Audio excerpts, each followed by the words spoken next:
Tak terasa hampir 2 tahun berlalu sejak peresmian Puncak Join. Dan inilah sosok di balik kesuksesan Puncak Join. Ya, beliau adalah Bapak Gunawan, seorang penduduk asli Desa Winong, Kecamatan Kalidawir. Dulu wisatawan Puncak Join dapat dihitung jari.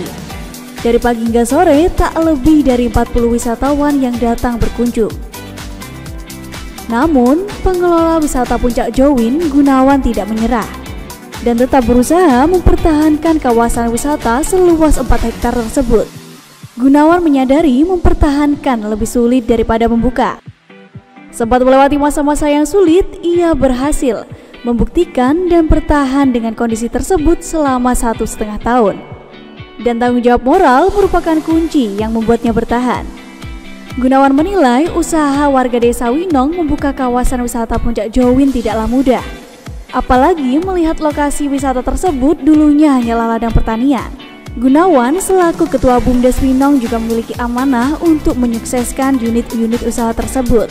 Meski sedang mengalami masa-masa yang sulit, wisata Puncak Join kini masih menjadi sektor pengukit ekonomi bagi warga sekitar. Dan hal ini terbukti dari pedagang makanan dan minuman yang berjejer di kawasan wisata Puncak Join, namun bertahan kadang irasional.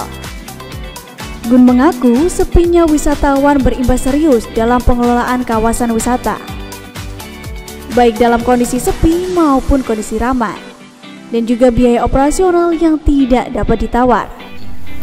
Begini Mas, jadi Puncak Join itu sudah melalui masa-masa viral ya, tepatnya mungkin sekitar 5 bulan ya, sekitar 5 bulan setelah pembukaan. Dari pembukaan sampai 5 bulan itu sudah masih viral-viralnya.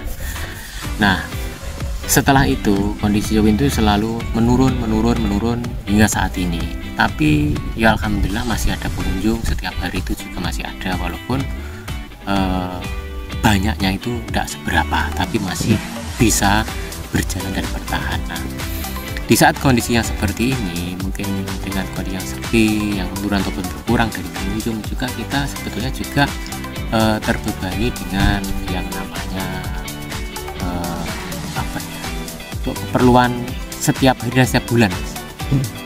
Jadi untuk bayar listrik, untuk karyawan-karyawan yang bagaimana entah kondisinya dengan honor yang serba minim dan sebagainya, harus berjuang, harus mempertahankan wisata Puncak Join. Nah, seperti itu. Jadi kendala dan keluhan seperti itu dengan menurunnya wisatawan yang berkunjung di Puncak Join. Jadi operasional kita setiap bulan itu pasti ada untuk bayar listrik dan lain sebagainya. Nah, seperti itu. Jadi makanya ya saya cuma bisa mengetuk hati teman-teman untuk tetap berjuang, untuk tetap punya rasa duweni, punya semangat ya untuk melestarikan walaupun kondisinya seperti itu. Untuk pengelolaan walaupun kondisinya menurun Mas, kita akan tetap bertahan, karena mempertahankan itu walaupun lebih sulit ya tetap bertahan. Jangan sampai sesuatu yang sudah dengan jerih payah, dengan susah payah dibangun melalui anggaran desa ataupun apapun itu akan sia-sia. Jadi kita akan mempertahankan itu untuk tetap hidup, untuk tetap maju di kemudian hari. Kalaupun sudah infrastruktur di sekitar sudah masuk ke Join, nah saya yakin ke depan mungkin 1 tahun atau 2 tahun ataupun kapan lagi, nah saya yakin masih akan tetap eksis di Puncak Join, karena suasana alamnya, udaranya dan lain sebagainya sangat sejuk dan sangat mendukung untuk viral kembali. Meski demikian, Gun tidak sendirian. Ada 10 karyawan yang biasa membantunya. Namun, ia tidak dapat memaksa mereka untuk bekerja dengan giat karena minimnya upah yang mereka dapatkan. Imbasnya, Gun sering menggantikan pekerjaan karyawan, terutama untuk membersihkan kawasan wisata. Terlepas dari kondisi tersebut, Gun optimis bahwa suatu saat Puncak Join akan ramai kembali. Apalagi sarana dan prasarana yang ditawarkan cukup lengkap. Dari Tulung Agung, tim Radar Tulung Agung melaporkan.